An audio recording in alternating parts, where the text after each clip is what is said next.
Detrás de cada decisión importante hay un profesional que hace que todo tenga sentido. Personas que analizan, cuestionan y construyen confianza todos los días. Llega mayo y con él el mes de la Contaduría Pública 2026. Un mes completo con más de 60 charlas gratuitas para crecer, actualizarse y llevar la profesión al siguiente nivel, siempre dirigidas a nuestros CPAs y público en general. Contaremos con diferentes ejes temáticos dentro de los cuales tendremos tributaria, fiscalidad internacional, normativa técnica, transformación digital, inteligencia artificial, financiero, habilidades blandas y muchos más. Conectando a todo el país desde nuestra sede central y filiales. Porque crecer también es compartir. No te lo puedes perder.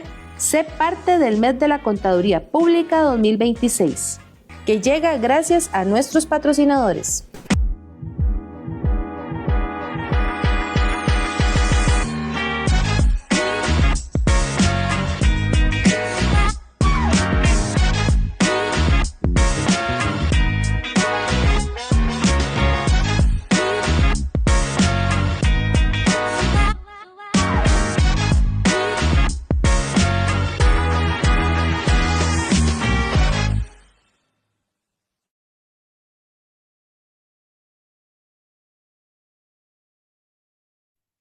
Muy buenos días, muchas gracias por acompañarnos. Arrancamos el día 2 del mes de la Contaduría Pública. Bueno, queremos instarlos a que estén pendientes de todas nuestras charlas a través del mes. Recordar que son charlas gratuitas por y para ustedes. Y también, bueno, esas charlas son posibles gracias a nuestros patrocinadores. Entonces queremos extenderle un saludo a cada uno de nuestros patrocinadores.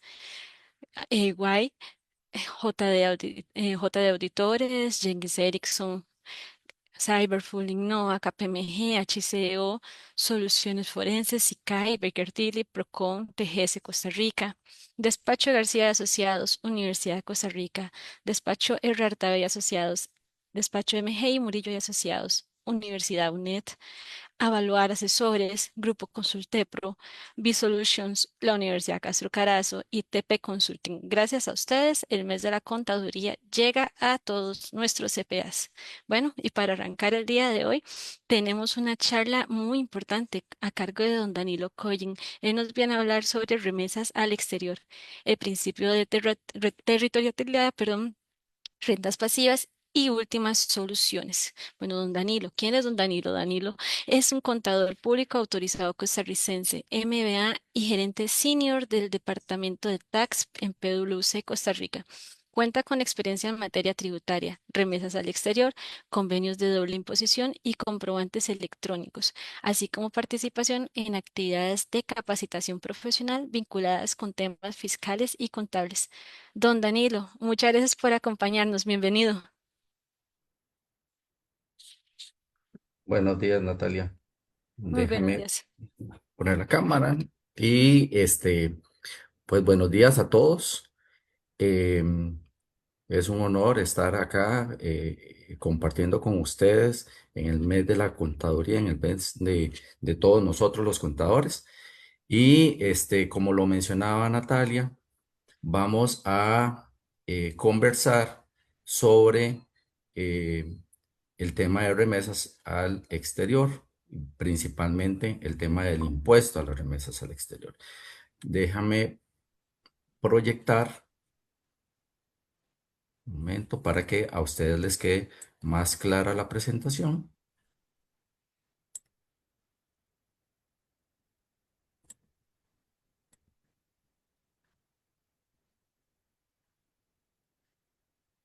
Ok, solamente voy a... Ahora sí, listo. Natalia, ¿me podrías confirmar que estás viendo bien mi pantalla? Sí, señor, se ve perfecto. Perfecto. Entonces, como les estaba mencionando, pues el día de hoy vamos a conversar eh, un poquito sobre el impuesto sobre remesas al exterior, el tema de territorialidad y rentas pasivas.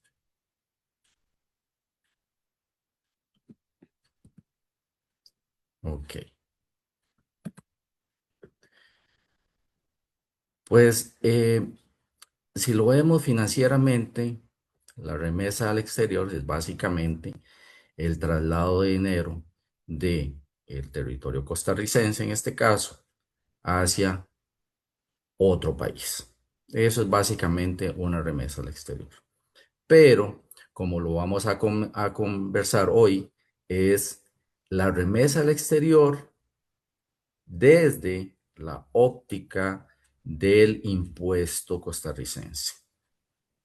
Entonces, hay un impuesto sobre las remesas al exterior eh,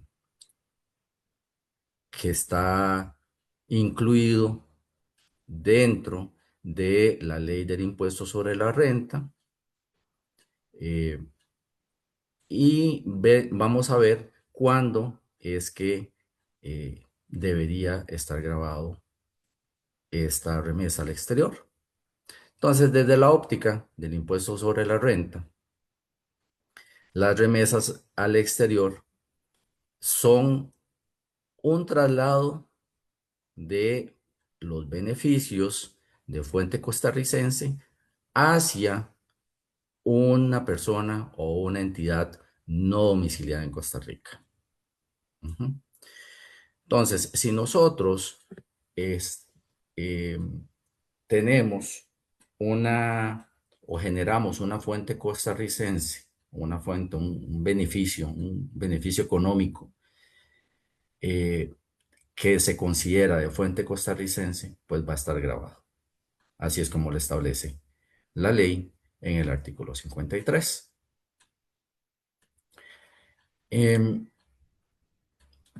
Ok.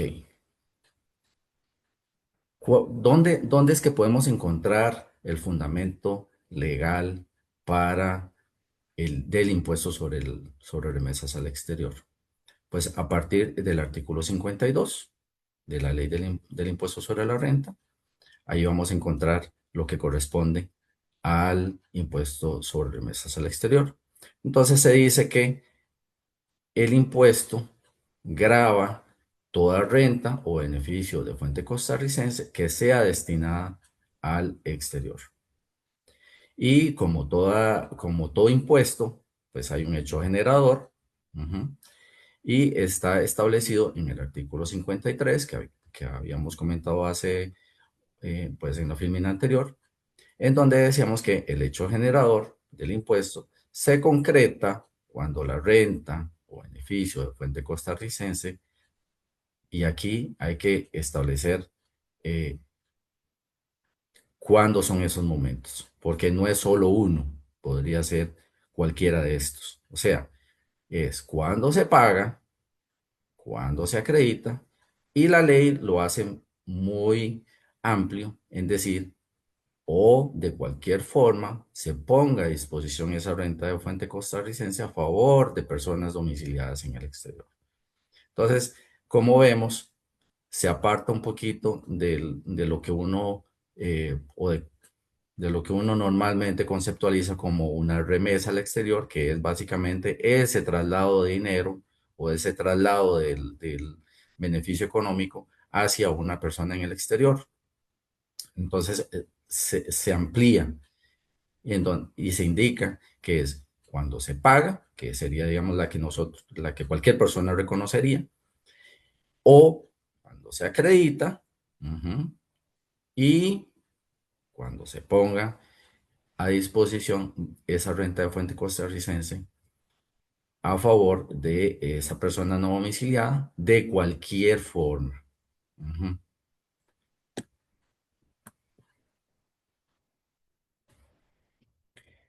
Em, ¿Qué se considera de fuente costarricense? Porque al final de cuentas, eso es lo que va a detonar que exista un impuesto.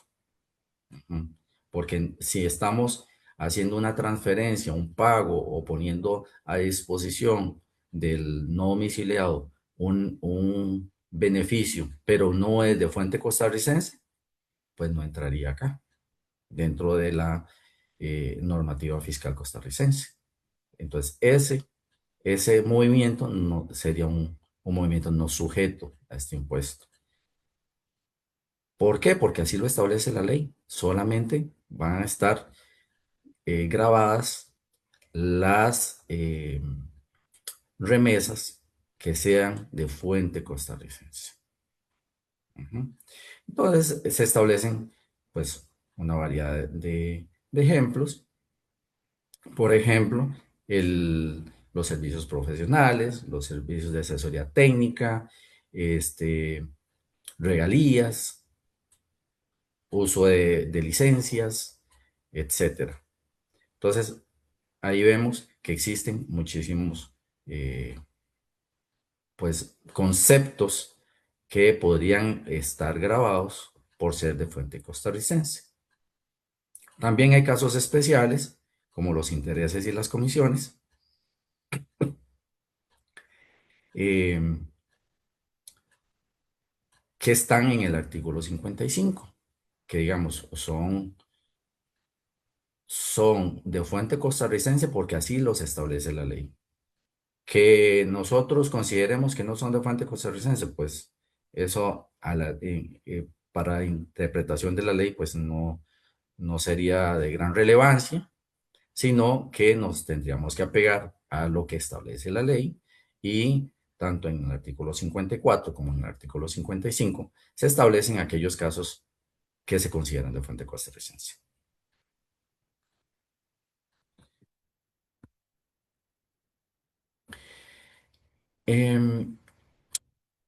¿Quiénes son los contribuyentes de este impuesto? Porque para que exista un impuesto va a tener que existir un sujeto activo, un sujeto pasivo, un hecho generador, y los sujetos pasivos serían los contribuyentes. Entonces, la ley lo establece también en el artículo 56. Entonces, establece que los sujetos pasivos de este impuesto son las personas físicas o las personas jurídicas que están domiciliadas en el exterior. Esos son los contribuyentes. Entonces, ese impuesto, como lo establece acá en el artículo 56, no es un impuesto de la persona que está domiciliada en Costa Rica. Es un impuesto que debe cumplir o que debe pagar la persona que está recibiendo el beneficio en otro país. Este impuesto, si bien las personas que están fuera del país son los contribuyentes, pues esas personas no van a venir a Costa Rica o no se van a conectar a un sistema de la Administración Tributaria costarricense para hacer el pago. Para eso se ha designado a un responsable de hacer ese pago, que es la persona que va a hacer esa transferencia o que recibió ese servicio por parte de la eh, entidad no domiciliada y que le va a hacer el pago a la entidad no domiciliada desde Costa Rica. Entonces, aquí hay dos actores, el contribuyente y el responsable. El contribuyente va a ser la entidad no domiciliada y el responsable va a ser la persona que va a hacer esa retención para pagársela al fisco en nombre del contribuyente, que es la entidad no domiciliada. ¿Cómo se hace este pago? Se hace por medio de una declaración que antes de septiembre del año pasado era una declaración autoliquidativa, básicamente, y se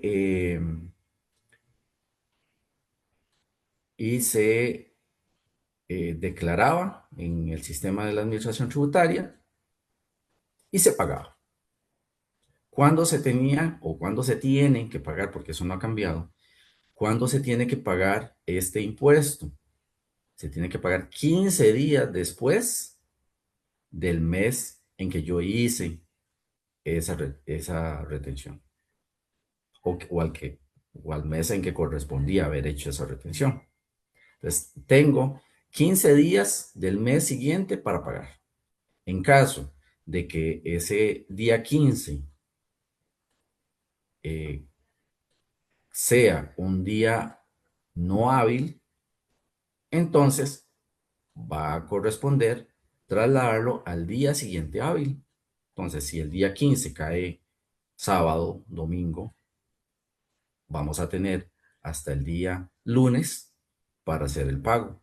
En caso de que el día lunes sea feriado, entonces se trasladaría al día hábil siguiente, que sería el martes.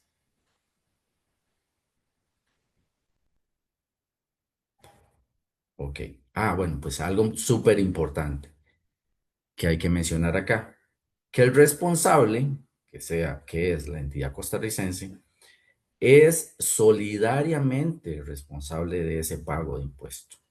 Entonces, ¿cuál es el gran inconveniente que podría tener una empresa en Costa Rica? Que diga, no, es que el contribuyente es la empresa en el exterior. Si esa empresa no hace el pago o no se hace el pago por X razón, pues la contingencia la tendría la empresa en el exterior. Pues no es así. La contingencia la va a tener la entidad costarricense. ¿Por qué? Porque la ley establece que el responsable de esa retención, que es la entidad costarricense, es solidariamente responsable. Entonces, va a ser solidariamente responsable del pago del impuesto que debió haber retenido a la entidad del exterior, así como los intereses, las multas, cualquier recargo el que corresponda, incluso hasta la presentación tardía o la no presentación de esa declaración, pues también va a tener que pagar por todos esos conceptos en caso de que no haya hecho adecuado cumplimiento de la retención o más bien del pago al fisco. Ujú.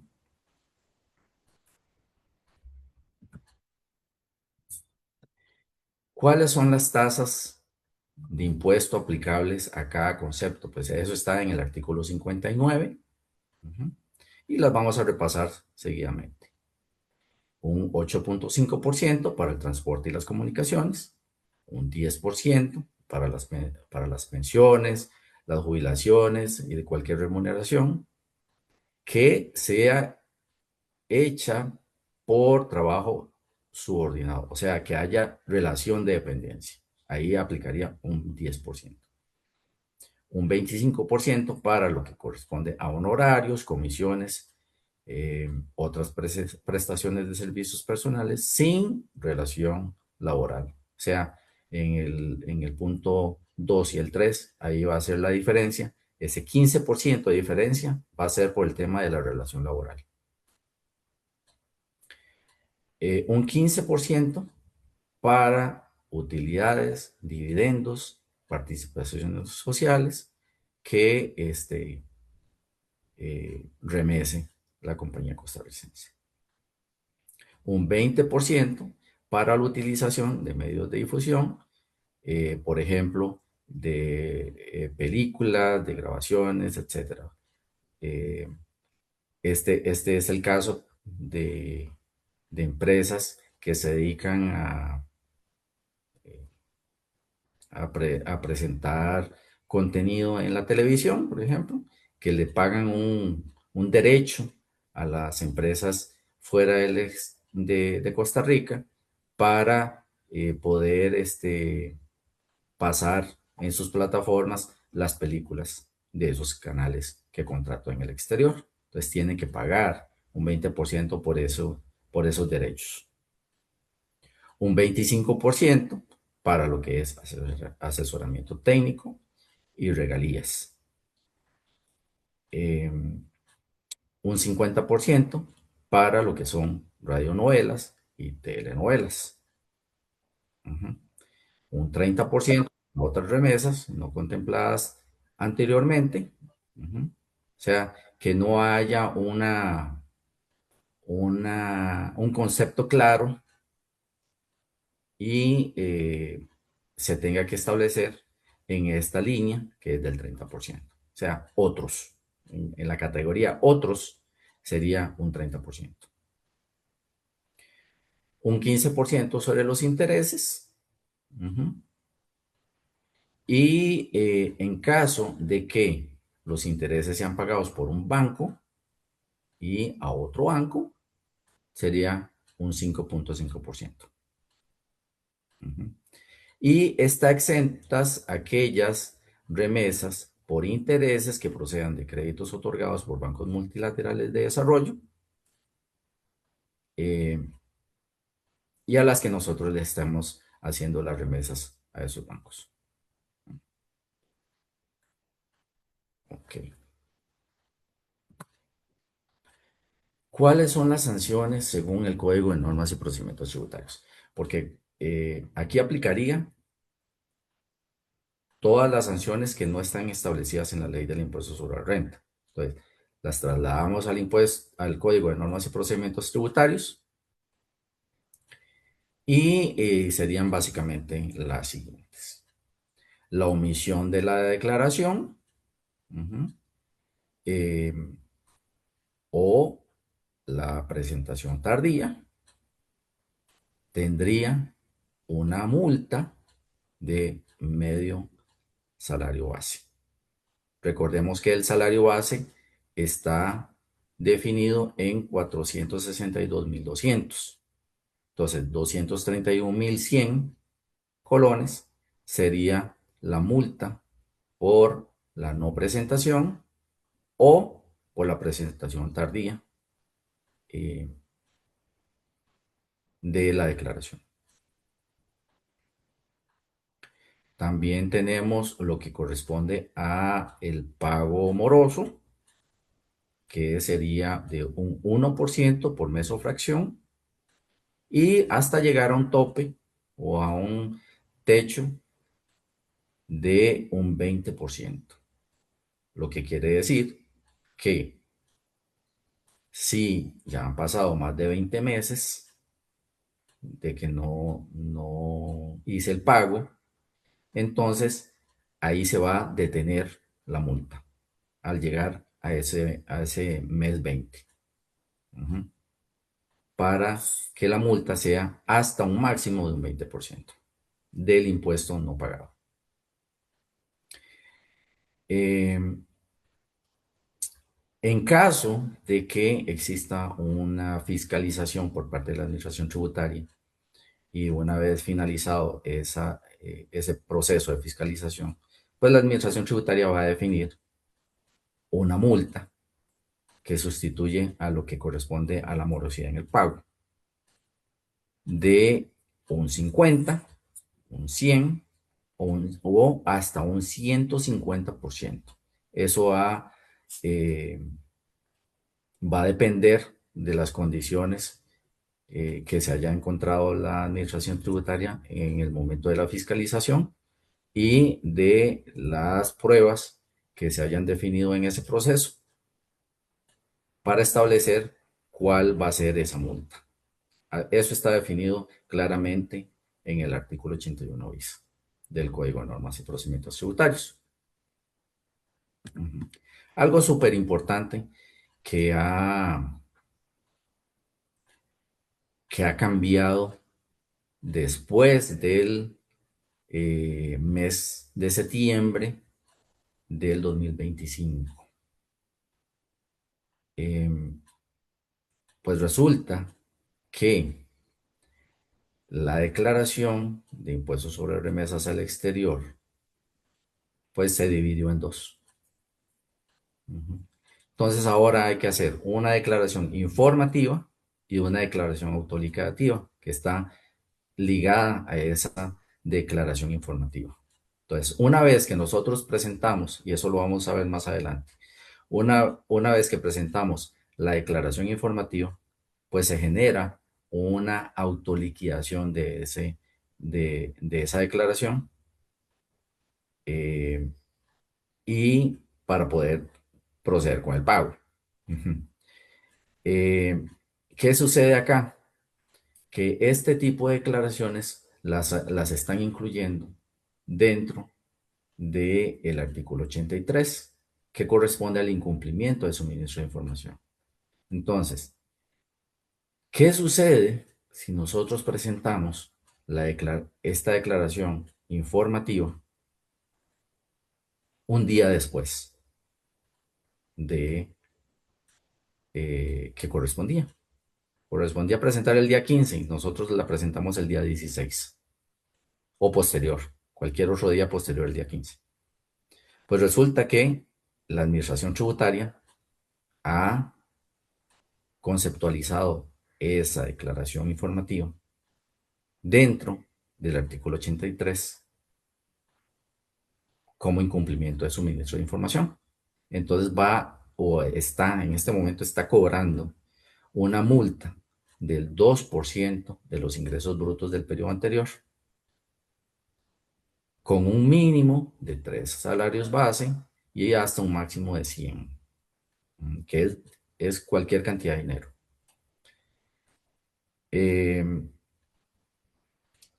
Existe la opción de presentar eh, la declaración hasta un máximo de 3 días después y reducir esa multa hasta un 75%.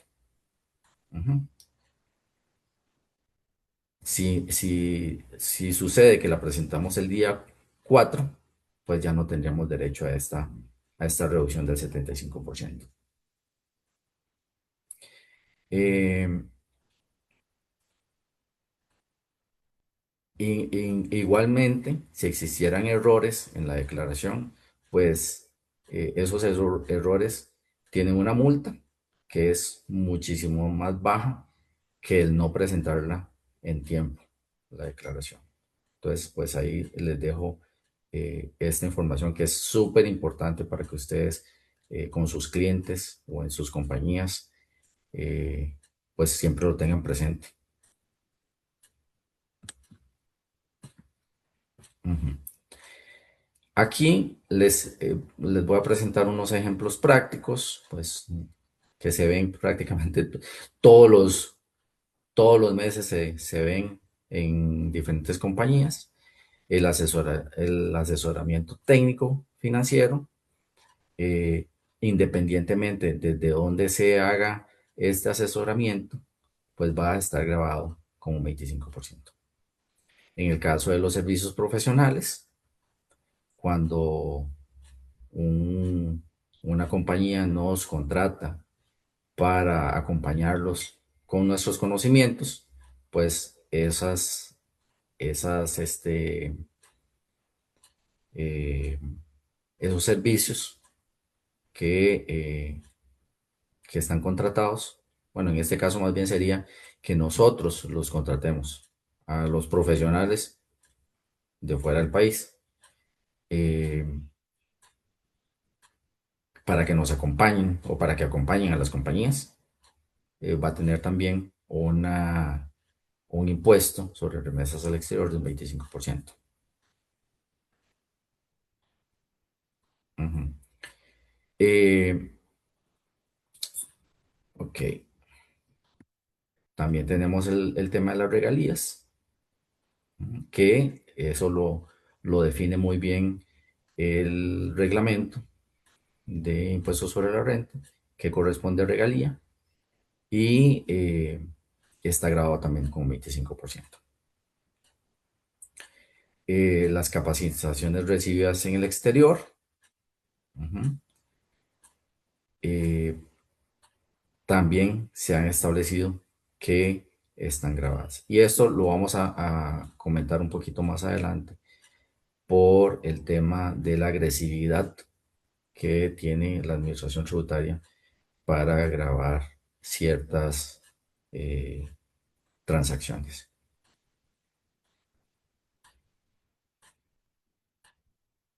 Ujú. Pues como les mencionaba, en septiembre del año pasado, pues fue un, un antes y un después, como dicen, un punto de quiebre con respecto a la declaración o con respecto a los sistemas de la administración tributaria.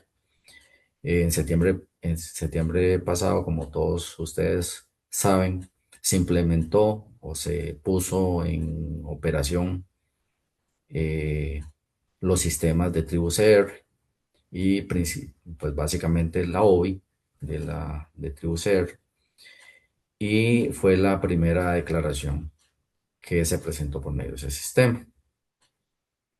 Antes, la declaración se presentaba de esta forma, pero ahora se presenta de esta. Entonces, em, acá, como, como vemos, hay una declaración autolicativa y hay una declaración eh, eh, informativa. Sería acá. Entonces tenemos la 211 y la 141. Ujú. En el tema de la territorialidad, em, hay algo súper importante acá. Pues en octubre del 2023 se presentó una reforma al artículo 1 de la ley del impuesto sobre la renta, en donde se estableció que, que la territorialidad o que la ley grababa los beneficios de fuente costarricense y que se establecía como exclusivamente los relacionados o hechos en el territorio nacional, conforme a lo que establece eh, la constitución política. Ujú. Si vemos que en la constitución política, en el artículo 5, se establece claramente cuáles son los límites territoriales de Costa Rica. Entonces acá podríamos pensar o podríamos generalizar de que el impuesto sobre las remesas al exterior lo que graban es lo que está o lo que se hizo dentro de los límites territoriales de Costa Rica. Si es así, pues muchas de las remesas al exterior o los conceptos que se consideran remesas al exterior o beneficios producidos como fuente costarricense, tal vez no deberían de serlo. Ujú. Pero más adelante vamos a ver un tema por acá. Ujú. ¿Qué sucede con este tema de la territorialidad? Pues resulta que hay fallos, hay oficios que la Administración Tributaria y la Sala Primera han emitido, en donde se establece que las remesas al exterior están grabadas, sí, las que se consideran de fuente costarricense, pero lo que dice es que las rentas estén asociadas a las operaciones que se consideran de fuente costarricense. Entonces aquí prácticamente nos están acorralando y nos están indicando que toda renta que esté asociada a la actividad económica costarricense va a ser fuente costarricense. Eso es básicamente lo que se está estableciendo aquí. Aún cuando nosotros consideremos otra cosa, pues tendríamos que analizar bien estos argumentos de la Administración Tributaria y y de la Sala Primera y de otras entidades para establecer si nuestra remesa al exterior es de fuente costarricense o no lo es. Y grabarla o no grabarla de acuerdo con ese análisis.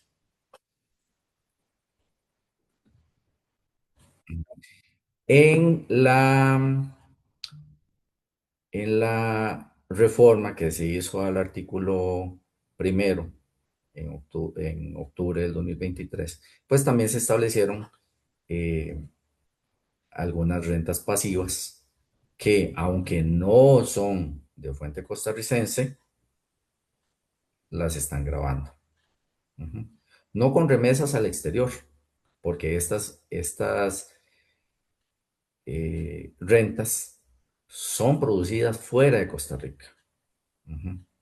Esto se aparta un poquito del impuesto de remesas al exterior. O sea, esto no es remesas al exterior.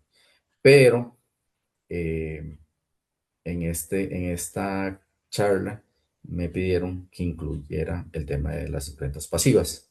Pues estas rentas pasivas son, como lo establece el artículo primero de la Ley de Impuestos sobre la Renta, los dividendos, intereses, regalías, ganancias de capital, rentas de capital inmobiliario y otras rentas del capital mobiliario que se obtengan fuera de Costa Rica por parte de entidades integrantes de un grupo multinacional y que sean consideradas entidades no calificadas, van a estar grabadas.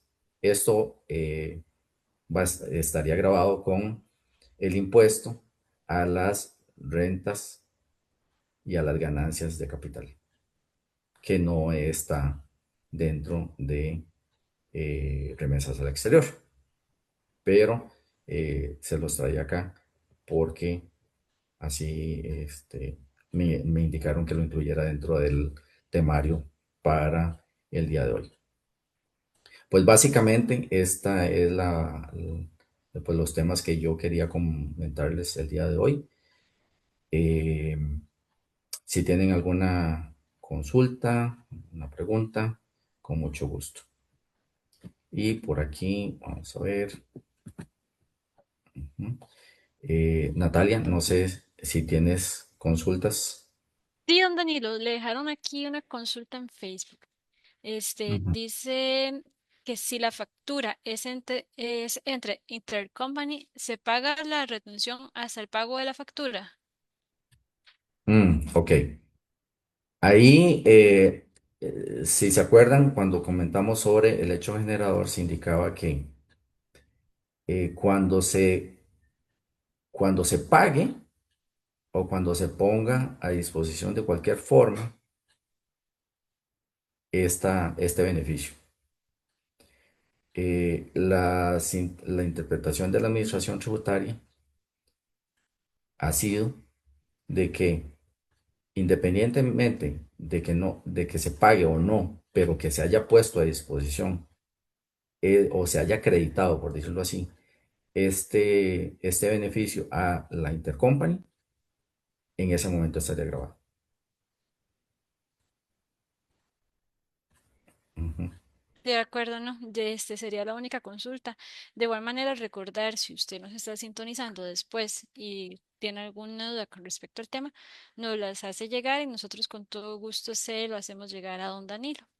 Y bueno, agradecerles. Tenemos muchos comentarios bonitos aquí en Facebook. Muchas gracias por estar conectados. Gracias también por los comentarios. Recordarles, estén atentos durante las charlas de esta semana porque el viernes tenemos una sorpresa para ustedes. vamos a estar sorteando una charla con respecto a los ejes temáticos de las charlas que se dieron esta semana. Entonces, estén atentos porque el viernes pueden ganarse un curso con nosotros. Y bueno, don Danilo, de parte del colegio, nada más que agradecerle. Muchas gracias por su tiempo y por su valioso aporte. Esperamos tenerlo pronto otra vez con nosotros. Muchísimas gracias al colegio y a todos los colegiados que están acá y a los que se conecten próximamente, pues desearles un muy buen mes de la contaduría y que aprovechen todas esas capacitaciones que el colegio nos está brindando a todos nosotros. Pues que pasen un buen día y continuamos en contacto. Muchísimas gracias y gracias a cada uno de nuestros patrocinadores. Los esperamos a las 10:30. Tenemos otra charla, entonces estén atentos. Muchísimas gracias por acompañarnos. Pasen buenas tardes.